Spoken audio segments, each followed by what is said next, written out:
Welcome to another edition of E.W. Jackson for America. Well, thank you all for your patience. You've been watching reruns and some of our best, I hope they're our best programs that we've been showing you over about the last 10 days.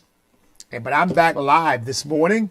It is Wednesday, August 21st. The Democrat National Convention is going on even as we speak. I have to tell you, I have had to forego listening to that drivel. I've been reading about some of the dumb things that they've been saying, and of course the many lies they've been telling. But folks, I can't bring myself to watch that stuff. It's very, very difficult because it's just nothing but a bunch of lies, and you know that all they're trying to do is mislead the American people.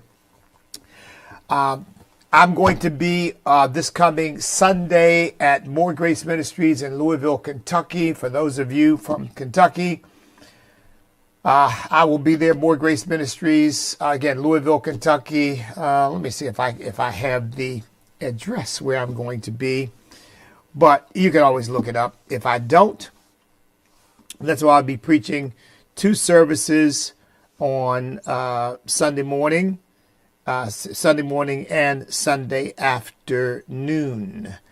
Let me see if I have it. No, you know what? I don't have the address here. But again, it's More Grace Ministries, Louisville, Kentucky, and you know what? One of these days we'll get all this squared away, so that I can have this at my fingertips for you. But we're going to be at 2338 West Muhammad Ali.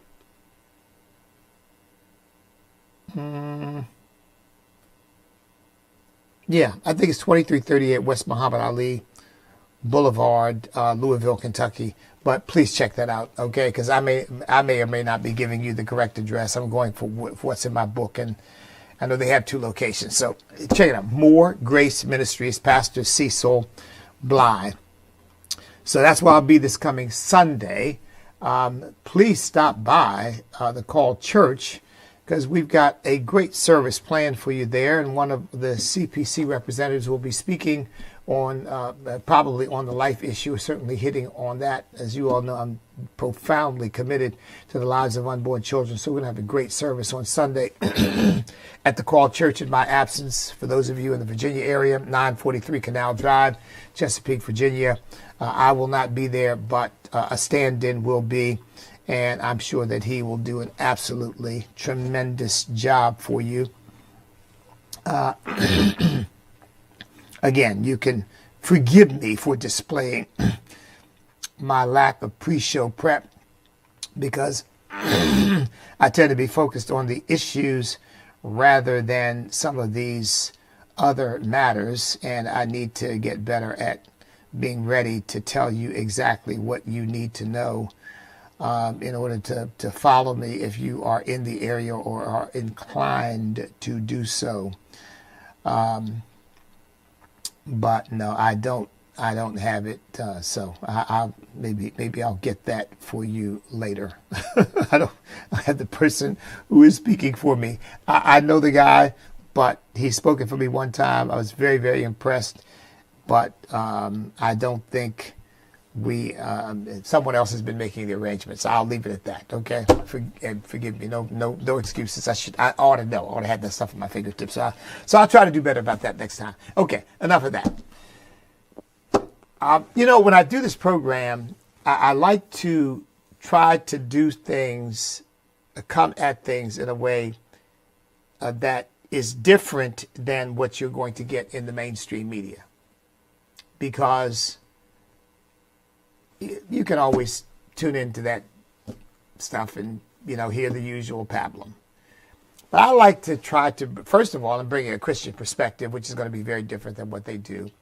Also, I like to come at it in a different way and bring you information or maybe some, at the very least, some insight that maybe you think, wow, I hadn't really thought about that. But that is an important angle, important thing to consider. This past week, Phil Donahue died. I think he was 88 years old, something like that. Because I was away and not able to sort of manage, my own news watching, and was frankly preoccupied with my granddaughter anyway. But, there was news on in the background, and not always what I would have been choosing to watch, but then I wasn't really watching it anyway and wasn't in control of the remote, the clicker. But I did have a chance from time to time to see these mainstream media personalities talking about the death of Phil Donahue and about how Phil Donahue was a media icon and Phil Donahue was a pioneer and Phil Donahue paved the way for Oprah and all this. Okay, well, maybe he did. I mean, for them he was. But you know what? Even the short time, and believe me, I didn't sit down and sort of watch this stuff because I'm really not interested in what they have to say or interested in Phil Donahue. They're all a bunch of liberals, leftists, getting together, patting each other on the back for being leftists and trying to hide that from everybody else, or at the very least trying to pretend that, no, we're just normal. Conservatives are weird and crazy and right-wing and, bizarre. And that's the whole time that I was able to see, and because it came on repeatedly. I don't know to what extent it has diminished now, but ABC, I think NBC, all these various news outlets were repeatedly talking about Phil Donahue for a day or two. Phil Donahue has passed away, and how great Phil Donahue was, and he was such a great man, and all this stuff. And they were playing some of his interviews. They never once mentioned, not once that I could see, that Phil Donahue was a profound leftist. Phil Donahue was a big-time liberal.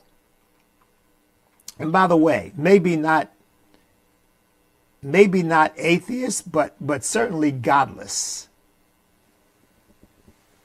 He didn't. I'm not sure whether he just flat out didn't believe in God, but I know that his approach to life was godless. Okay, I don't expect him necessarily to come on and talk about that. But to be fair, and to be honest, the man was not simply a media icon. He was a left-wing liberal media personality. Now, imagine. How many times, and they never mentioned left wing, they never mentioned liberal, they never mentioned any of that.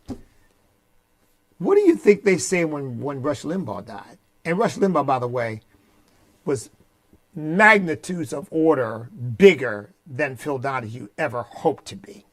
Okay? Hey, Rush Limbaugh changed the media world. Phil Donahue, okay, I don't. Maybe he was a pioneer in the sort of the talk show format. Maybe, I guess, but so there are conservative talk show hosts on radio all over this country right now, and really in many ways they owe their very existence to Rush Limbaugh. I mean, how many of you now think of television talk shows? The Oprah Winfrey's are gone. The Dr. Phil, is he still on? I mean, maybe he is, but I don't watch this stuff anyway. I mean, how big is it? To me, it's not. It really has faded. But conservative talk has not faded. I mean, you still have Sean Hannity on. You have the people who replaced Rush. I mean, people like me. I exist in many ways, inspired by Rush Limbaugh. You all may not know this, but I had a national radio talk show host back in the 1980s. No, 1990s. I think it was in fact, it was late 90s because I was also doing some consulting work for the Christian Coalition at the time, and I was on Radio America, and so I had a national talk show host then. And again, Rush Limbaugh was the inspiration for a lot of this, and certainly was an inspiration for me. As you know, part of what you had to try to do during that time was not appear to be trying to imitate Rush Limbaugh, because he was such a giant already at that point. And of course, he went on to, my goodness, was on 40 years or so. But every time they talked about Rush Limbaugh, what did they say? Right wing, far right, extremist, conservative. They always put the description on there to marginalize him, to put him in a box and let you know, yeah, but he fits into this category. But Phil Donahue, they did none of that. He's just Mr. Legitimacy personified. Now, what does that have to do with, and by the way, not to put too fine a point on it, to show you how long I've been at this, I was a guest on Phil Donahue. Yeah, I actually was a guest on Phil Donahue. Phil Donahue interviewed me.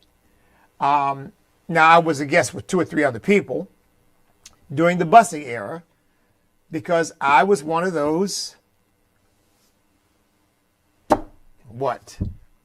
sellout black people who was opposed to busing. And of course, I was living in Boston at the time, and I'm sure that all of you know that busing was the epicenter of the violent response against busing. But I wasn't against busing because the residents of South Boston were against it. I was against busing because it didn't make any sense. It didn't make any sense then, and it doesn't make any sense now. And of course, now everybody understood, because this was what I would say everywhere I had an opportunity to speak. I would say, it doesn't make any sense to take a bunch of poor black children out of a poor black school system and put them with a bunch of poor white children in a poor white school system and think, well, that's going to somehow produce a better education. How? And of course it didn't. It didn't change a thing. All it did was produce a bunch of violence and a bunch of horribly racist reactions. And of course, I caught a lot of flack because you're siding with the racists. No, I'm siding with the children who, in my view, are being manipulated and used as pawns in this big, stupid game of somehow we're going to show a racial justice. The point is to get the children an education, and that wasn't the way to do it. And I was right. And by the way, a lot of the people who didn't like my stand later came to agree with me because they saw the results, and there were none. And so I went and actually spoke in South Boston. So needless to say, oh my goodness gracious, this guy actually is going into what they consider to be enemy territory, and made my case of why I thought they were right in principle. Now, I denounced the violence. No violence. We don't hurt children. But the community was right.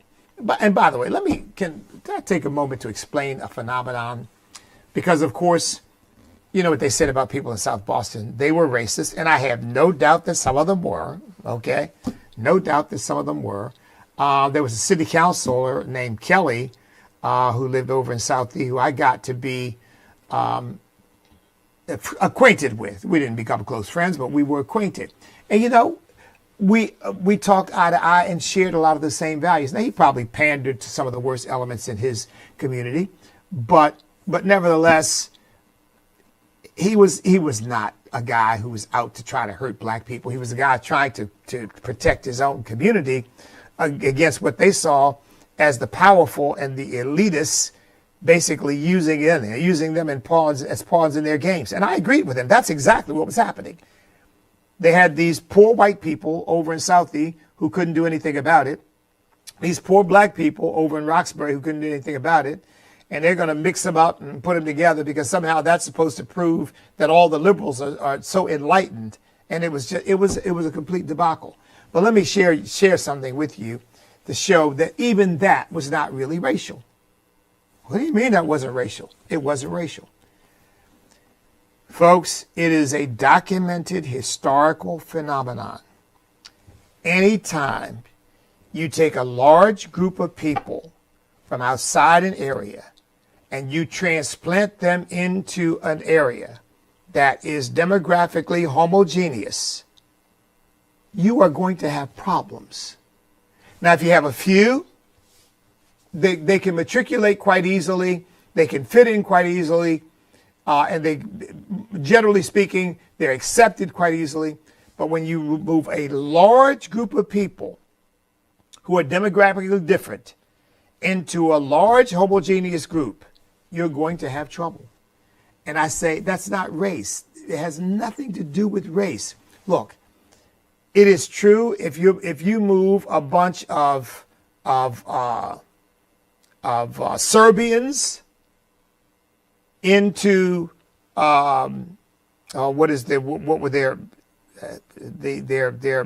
opposites, Bosnians, however, or you take an African tribe and you move that into a territory that tribe into a territory that is occupied primarily by another African tribe. It doesn't matter. It is a human. Now, is it right? Is it good? No, it's not. But it is a human reaction in this sinful fallen world that when people feel encroached upon by the unfamiliar, and the color of their skin doesn't matter, they tend to react with hostility and sometimes violence. Now, you would think that these idiots, like this judge who ordered this, would have enough historical understanding to know you can't make that work. By force, you simply can't do it. And it didn't work. And I was against it. So Phil Donahue had me on. And I'll never forget one of the interactions I had with Phil Donahue, because Phil Donahue asked me, he said,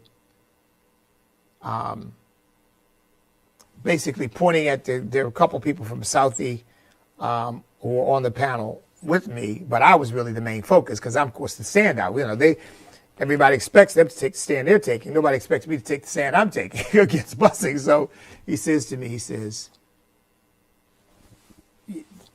aren't you just, a little bit suspicious? He may not have used this exact language. This is going back 40 years, but aren't you just a little bit wary of these guys and their position on having black people coming into their communities? And my answer to Phil, that the audience just went, whoa. I said, Phil, if I'm wary and suspicious of anybody, it's you, who thinks you have the arrogant right to move people around on a chessboard like pawns in your little social engineering game, trying to achieve something that, in my view, is a complete waste of time. You're taking poor black children and moving them into a poor white neighborhood, trying to somehow turn that into, that's going to be some great educational achievement,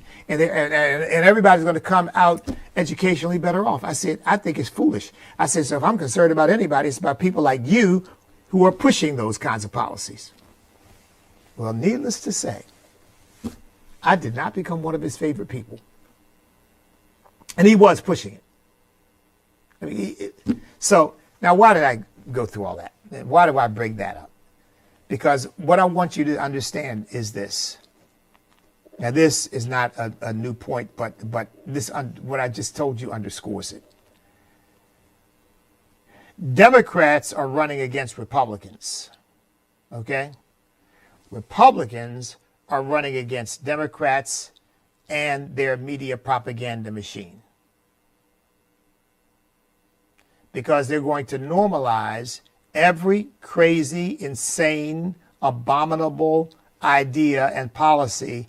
They're going to normalize it or hide it or pretend doesn't exist, coming out of the Democrat Party, coming out of the left, because they're all a bunch of leftists.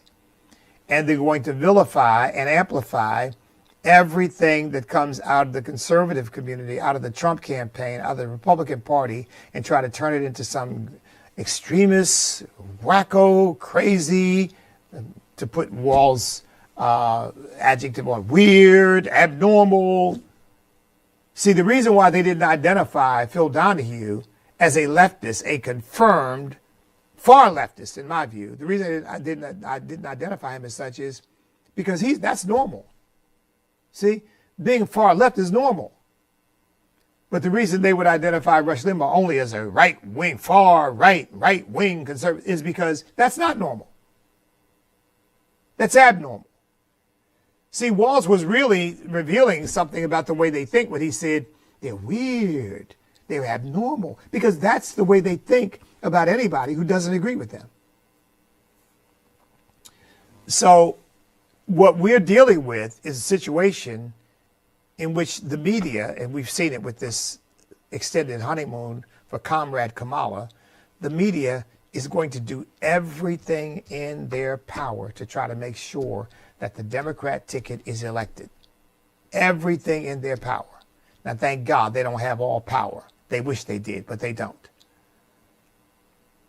And we've really got to encourage people to not watch these folks. You listen to them and you think you're getting some kind of objective. I mean, I watched this, I guess it's NBC, it's NBC, because I didn't even recognize the personality because I don't watch this stuff at all. But I got to watch it while I was away and realize, they're just pretending that they're just normal. But everybody they interview, everybody they talk to is a leftist just like them. Just like them. I mean, when it comes to news, I don't know if they're talking to a cook or they're talking to somebody selling something or an exercise program, or I don't know about that. But any news person, any news maker that they talk to, or any opinion maker that they talk to is going to be a leftist, a liberal. They're not talking to conservatives. They don't think they're normal. They don't think they're worthy of being talked to. And you watch these people and you think, well, this is normal. No, it's not normal. It's a skewed vision of the world. And we better be aware of that because, our friends, our loved ones, if they're watching NBC and ABC and just constantly and not watching, and not that Fox is anything to write home about, but at least there are some conservatives on Fox, or Newsmax, and getting a different perspective on things and getting some insights on things like what I'm sharing with you right now. If they're not doing that, man, you'll end up thinking the world really is fine and there's a bunch of crazy conservatives out there who try to make it not so. So that's the game, folks. They know they can't get me. They can't get you. If you're watching me, they can't get you. But they might be able to get somebody close to you. They might be able to get somebody you know. They might be able to get your friends. Might be able to get your colleagues who maybe, when push comes to shove, share your views, but they're not having those views affirmed or confirmed. In fact, they're having those views undermined by the mainstream media because that's their job. Their job is not to inform. Their job is to manipulate and control and direct the movement of the culture in this leftist direction. That's their job. I mean, all these people who want Comrade Kamala elected and heard her latest proposal, price controls, because inflation is only the result of greedy corporate people jacking up prices. Well, then my question would be, well, why didn't they jack up prices during Trump's administration? Why don't they do it all the time? Why are they suddenly doing it now? Why they pick this moment? Because it's just a lie. The fact of the matter is, and these people, they don't understand economics 101, or if they do, they don't care, that when you increase supply, and increasing the supply of money, when you increase supply, you diminish value. The more you flood the market with any particular thing, the more that price goes down, because those items then are more easily obtained. And in order to sell to more and more people, you've got to lower the price in order to do it. It's supply and demand. I mean, it's just basic economics. Well, money, currency works the same way. when you flood the market with currency, as the Biden administration did, now Trump did some of that too, responding to COVID, and I think some of that was justified. Maybe he could have spent a little less as well. But then Biden comes in on top of that and adds several trillion more dollars and keeps wanting to add more dollars and more dollars and more dollars. And everybody knew, anybody who knows anything about economics knew, when he first started this process, we're going to have inflation. And they knew it. They anticipated it to some extent and said, it'll be transitory. Yeah, some transitory, right? People paying 20, 30, 40, 50% more for food, gas, and other items than they paid for before this so-called transitory inflation started. But they, folks, they don't care, because the name of the game is power.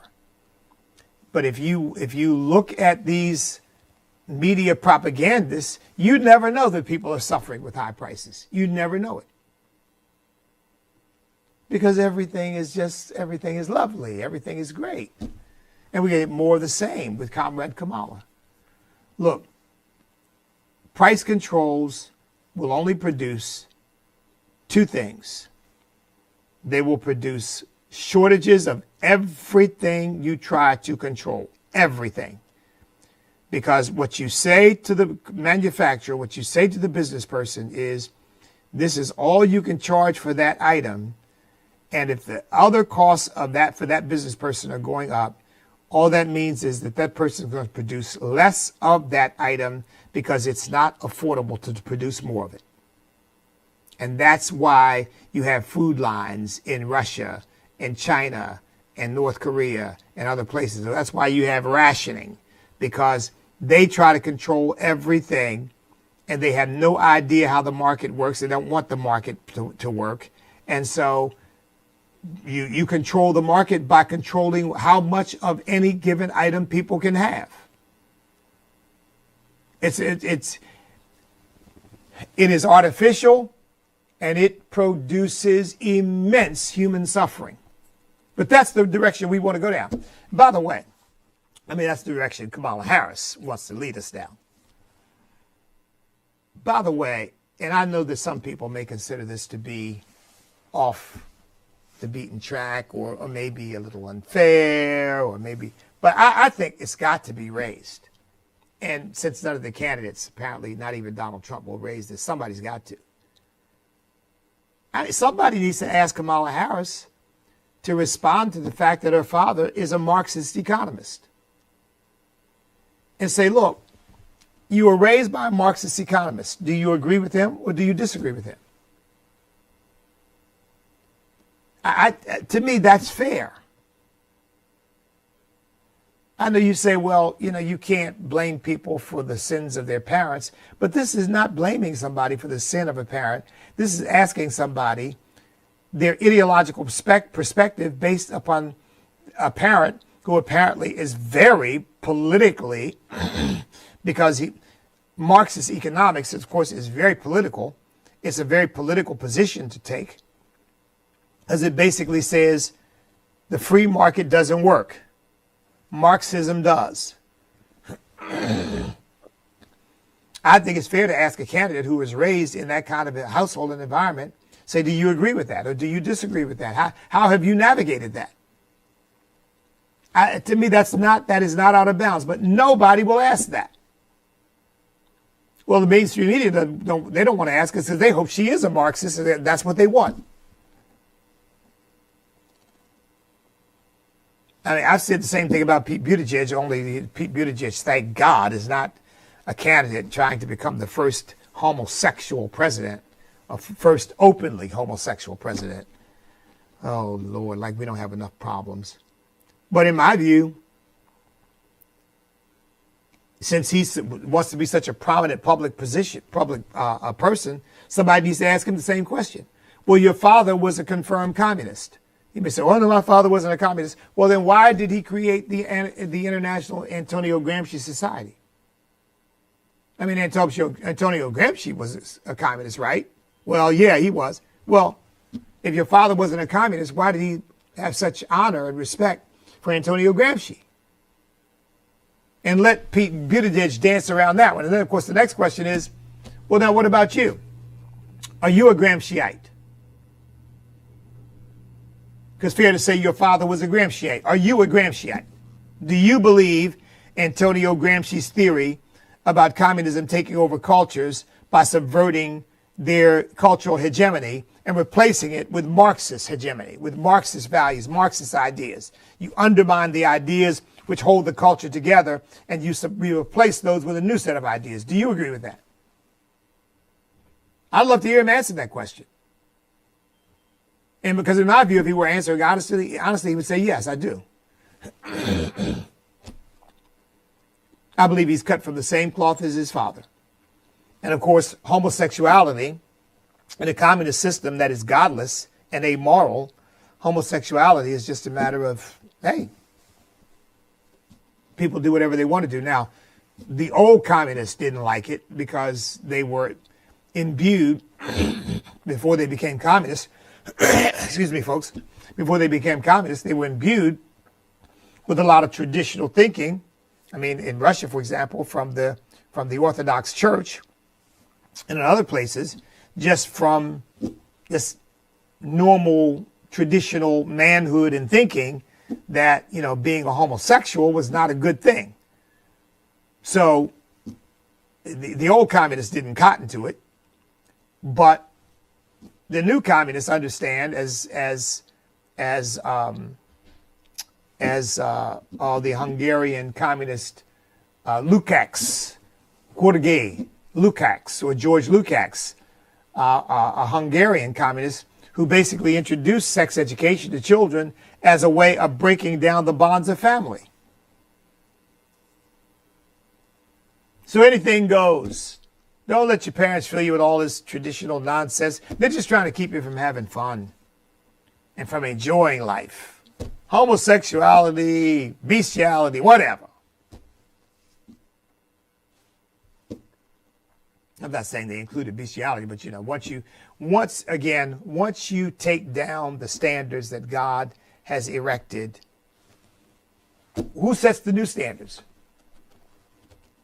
Barack Obama? Believe me, Barack Obama, Michelle Obama, Comrade Kamala, this lying, sniveling idiot Walls, they make very poor gods. Although that's what they clearly aspire to be, but they make very poor gods. Now let me add one other thing here to the mix. So there are two main things, because look, Kamala's now lying about her position on the border. She's offering price controls as a way to deal with inflation. Let's see, what else has she lied about? Or is she lying about? Because she's basically reversing herself on a number of positions now. So they're going to lie about everything they need to lie about. I mean, there's no question about it. They're going to lie about it. They're not going to tell you the truth. You know, the late, great Rush Limbaugh used to say, liberals have to lie to people because if they told people the truth about what they believe, nobody would support them. Well, Rush was partly right.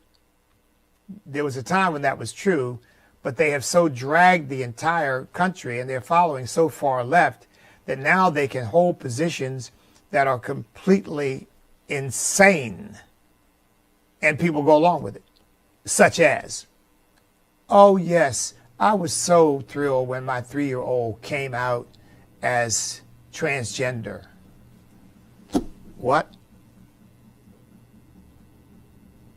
And oh yes, the parent who doesn't understand that, they need to have that child taken away because they're not gender affirming. What? Now, they're not lying about that anymore. Of course, a guy was a woman who used to be a guy who still has male genitalia should be allowed into the girls' locker room because after all, he is a girl. What? So now they're not even lying about some of this absurd stuff, but they still lie about other things that they think the American people don't want to accept and are not willing to accept. I told y'all, Barack Obama was always in favor of same-sex marriage. He lied at Rick Warren's church. He lied. He was lying when he sat there in the church, just told that bold-faced lie. Well, I'm a Christian, and you know, marriage is a union between one man and one woman. And then later said, well, I'm wrestling with it. He lied the first time. He's lying the second time. He wasn't wrestling with it. He always was in favor of it. He just didn't think he could come out. And maybe the double entendre is intended, or at least it's appropriate, and though not intended. But he lied. So they lie when they believe that the American people are not ready to accept what they're selling. But then once they think they've got a sufficient number of people to buy it, then they start selling it. So they did that little deal, a little dance where Joe Biden came out. Now, I don't know whether that was a misstep on Biden's part or that was choreographed. My guess is it was choreographed. Yeah, you come out first, and let's see what happens. And then if we get a good response, then I'll come out. But if they don't think the American people are ready for it, they lie. So just expect that. And we as Christians have got to be rock solid, devoted to the truth. And you're not going to get it from the mainstream media. You're simply not. I mean, even Fox, with all due respect to some of the people at Fox that I like, Democracy 2024. Well, we're not a democracy. I mean, I would have preferred if they call it Freedom 2024. We're not a democracy, folks. We're a constitutional republic.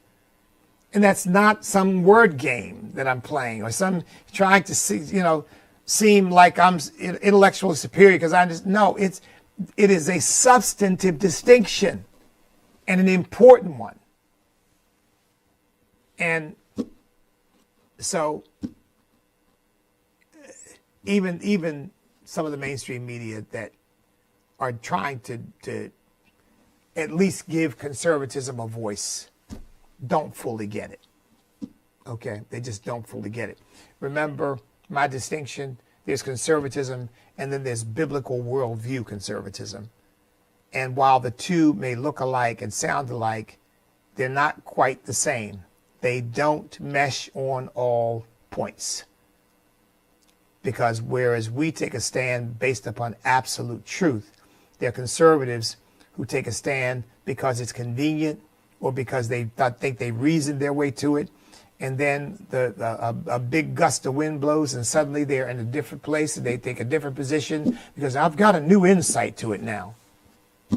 They never had any conviction about it in the first place. They were just saying it because they thought, well, that's what I've got to do in order to be accepted. Just like Casey in Pennsylvania being pro-life. I mean, he's about as pro-life as the Planned Parenthood clinic. And he just lied to everybody and lied to himself. And remember, he didn't want to back Obamacare unless there was guarantees.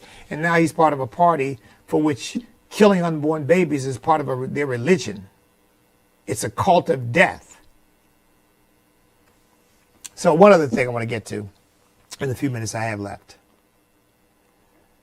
One of the things that's going to play a bigger and bigger and bigger role as this, we're now, I think my count is 74 days. I think we're 74 days from the election now. And one of the things that's going to play a bigger and bigger and bigger role in this race is the issue of race. We saw it at the convention. Like I said, I didn't listen to these abominable speeches by these godless people because I just couldn't abide it. But Michelle Obama played the race card, and it never ceases to amaze me when the two most famous people, the two most powerful people, well, Barack Obama's the most powerful person, his wife by extension, two most powerful people, perhaps on earth, in a political sense, are whining about their victimization. It is so incongruous. It is just, and so pathetic. But she said about Kamala, we know folks are going to do everything they can to distort her truth. Oh, brother. Her truth. Not the truth, her truth. Because, I mean, her truth doesn't have anything to do with the truth, but it's her truth. And they're going to try to distort her truth. Like what? Like, I've been the biggest supporter of closing the border of anybody in America. That's her truth. And it's a big, bold-faced, palpable, damnable, contemptible lie. And I'm now in support of sealing the border. Yeah, right. She says, then she goes on, Michelle Obama, I'm quoting, goes on to say, my husband and I, sadly, know a little something about this. For years, Donald Trump did everything in his power to make people fear us. See, his limited narrow view of the world made him feel threatened by the existence of two hardworking, highly educated, successful people who happen to be black. I mean, these people are really living in la la land. They really are. You know, I cannot think of a single moment. Now, maybe it happened, but I cannot think of a single moment when there was an acknowledgement by the two of them that there were legitimate political and philosophical, and in some cases spiritual, disagreement with them, substantive disagreement. Oh, no, no, no, no, no, no. No, it was all race. It's all because we're black. Here again, I don't know whether you're so self-deceived that you believe that, because you would think, as highly, as she said, highly educated people, you would think you would have the intellectual sophistication to understand that there are substantive issues at stake about which people disagree.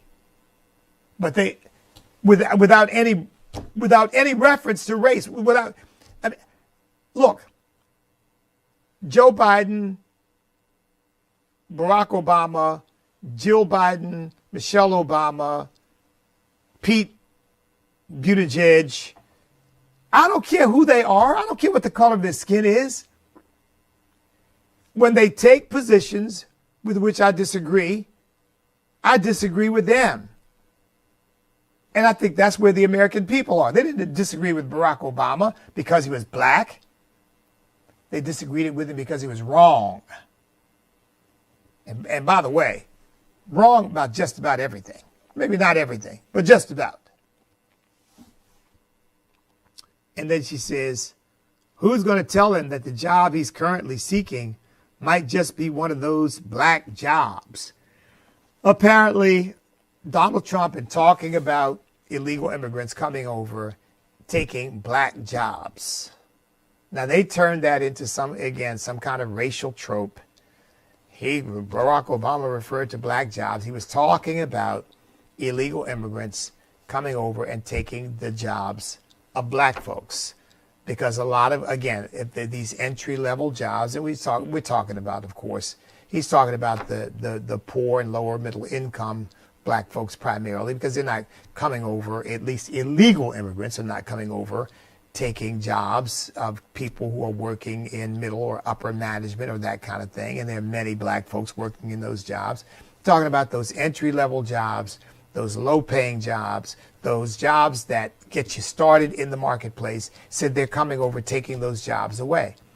And he just referred to black jobs because Donald Trump is a shorthand talker, and which gets him in trouble sometimes, but because, of course, people are looking to turn his shorthand into something ugly and nefarious.